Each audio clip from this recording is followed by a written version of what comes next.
July 1st, 2022 at Celebration. We're here to inspect.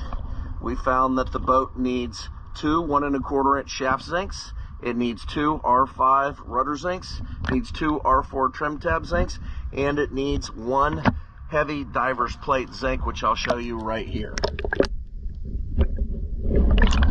This boat is very dirty. Let's take a look. I'm going to show you just one side because it's like that all over. Let's look real quick.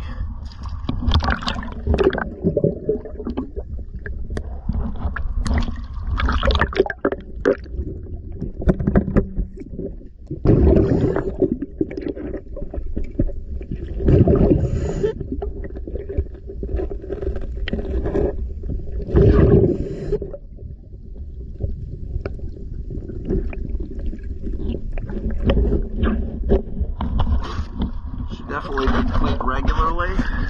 First time is going to be a heavy cleaning, may be hourly rate.